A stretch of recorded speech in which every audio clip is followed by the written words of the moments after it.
Aujourd'hui, dans Mauvaise Fille, je veux vous parler d'Elsa. Elsa est une mauvaise personne. Elle m'enferme dans l'appartement quand j'essaie de me nourrir d'un enfant ou que je veux manger le chat. Je suis brimée dans mes fonctions primaires de bête et je... Qu'est-ce que tu fais, Ali ?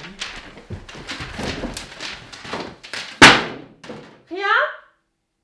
Servir de petite main, ça oui. Les gangsters noirs ou blancs l'acceptaient volontiers. Messagère, accoucheuse de secrets sur l'oreiller, livreuse de gamelles de nourriture à des heures indues la nuit à ces messieurs qui tenaient conférence, ou, moins insignifiant, espionne. Voilà l'essentiel des tâches qui étaient réservées à la gente féminine. Quant à moi, je récusais tout net cette condition subalterne qui nous était imposée.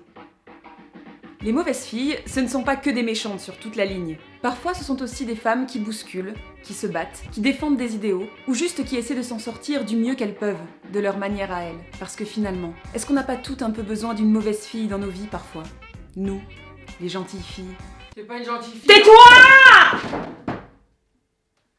Mesdames et messieurs, je vous présente la reine de la street credibility, une baronne du crime de New York, ainsi qu'une combattante féroce de l'égalité entre noirs et blancs aux États-Unis, celle que la mafia blanche appelait Queenie, alors que les habitants d'Harlem l'appelaient juste Madame, Miss Stéphanie Sinclair.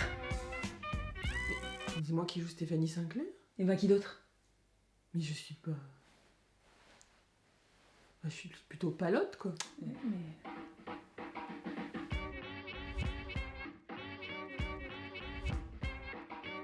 Son histoire commence dans la misère, en 1886, à Fort-de-France, en Martinique. Stéphanie Sinclair naît dans un quartier pauvre, de père inconnu.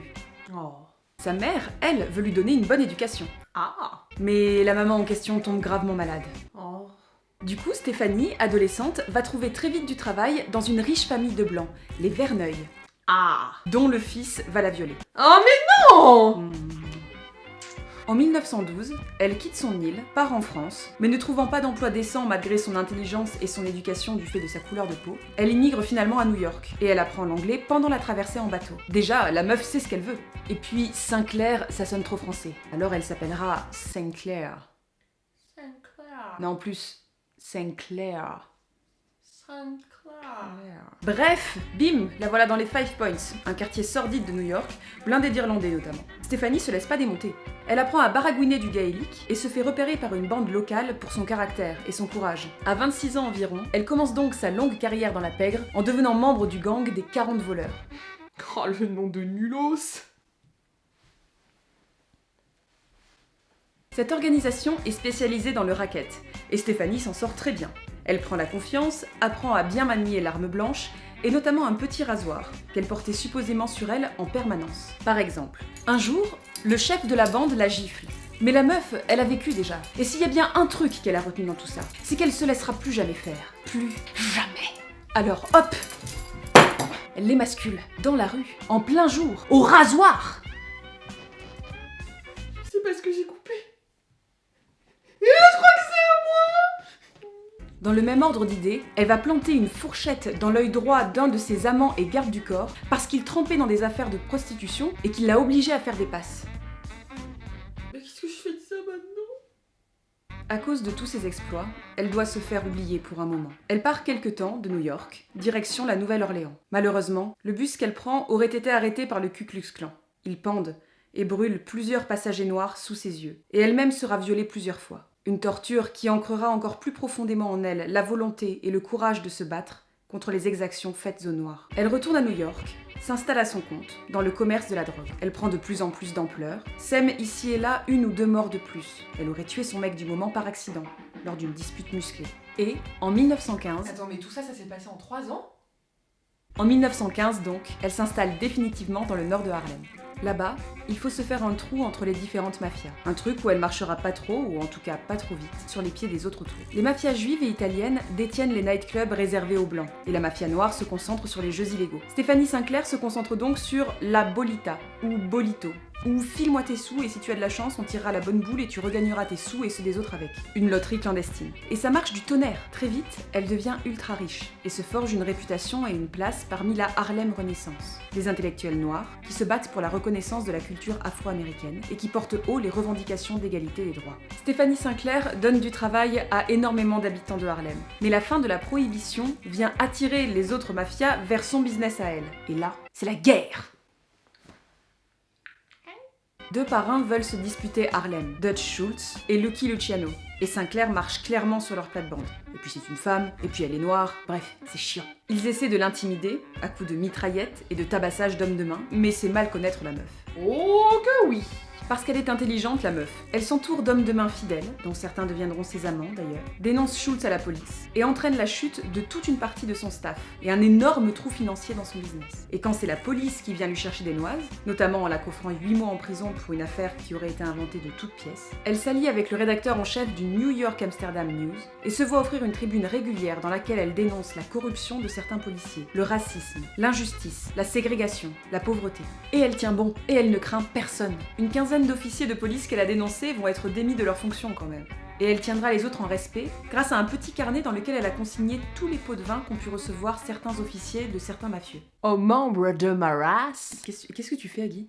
Je fais l'accent américain. Non mais ne fais pas d'accent, on a dit la dernière fois. Aux membres de ma race. Beaucoup de gens me disent qu'ils ont peur pour moi et que je devrais faire attention. Je ne vais pas faire plus attention que ce que je fais déjà. S'il vous plaît, n'ayez pas peur pour moi. Je vous demande seulement d'écouter mes conseils et de faire ce que je vous avais dit. Je n'ai peur de personne. Je respecte tout le monde et attends le même respect en retour. Des ennemis me téléphonent presque toutes les nuits et me disent qu'ils vont s'occuper de moi. Quand ils me disent ceci sur ma ligne privée, je leur ris juste au nez parce que de telles choses me semblent simplement idiotes.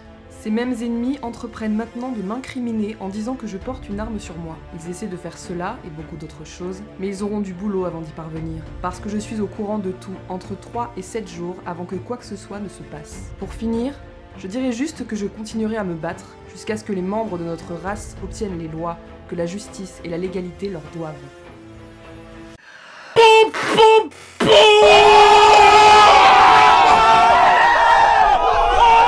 Elle sera forcée toutefois de conclure une trêve avec ses ennemis, mais n'oubliera pas, en 1935, d'envoyer un petit mot à Dutch Schultz, qui agonise à l'hôpital, assassiné par les balles de Lucky Luciano. Un petit mot qui dit juste « On récolte ce que l'on a semé ».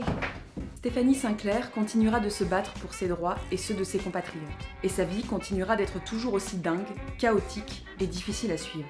Dans la fin des années 30, elle rencontre par exemple son mari, Soufi Abdul Hamid, que la presse appelle le Hitler noir, un genre d'activiste extrémiste antisémite, un nazi avec une cape et un turban qui dirige une mosquée et qui fait croire qu'il est né en Égypte, alors qu'en fait, il s'appelle Eugene Brown et il est né à Chicago. Et puis au final, le mariage va vraiment pas durer longtemps parce qu'il va tromper Stéphanie avec une diseuse de bonne aventure qui s'appelle Dorothy, mais qui en fait s'appelle pas du tout Dorothy. Enfin, si, elle s'appelle réellement Dorothy, mais elle se fait appeler Madame Foufou-Tang et elle fait semblant d'être asiatique alors qu'elle ne l'est pas du tout. Et tous les deux, le Hitler noir et la diseuse de bonne aventure, ils vont essayer de voler les sous de Stéphanie pour construire leur business à eux, et Stéphanie va s'en rendre compte, et Stéphanie va lui tirer dessus, et elle va aller en prison entre 3 et 10 ans. Ce qui est une très large fourchette, mais vraiment je ne trouve rien de concret dessus. Donc... Et lui, il mourra dans un crash d'avion, alors que c'était lui qui conduisait l'avion, et que sa secrétaire personnelle, qui était avec lui, aura juste une épaule un peu luxée dans le crash. Waouh, c'est n'importe quoi. Oui, c'est assez surprenant, c'est vrai que c'est pas... Elle finira sa vie en 69, à 83 ans, dans le calme et un certain anonymat. Pourtant, elle n'arrêtera jamais d'écrire, d'informer, de se battre, de militer. Stéphanie Sinclair est une mauvaise fille d'un autre genre. Une mauvaise fille à la vie dissolue, libre dans tous les aspects de son intellect et de sa sexualité. Impulsive, violente, courageuse, une mafieuse et une militante. Une nana qui a fait des choses très contestables, voire carrément répréhensibles, mais qui a aussi beaucoup œuvré pour l'égalité.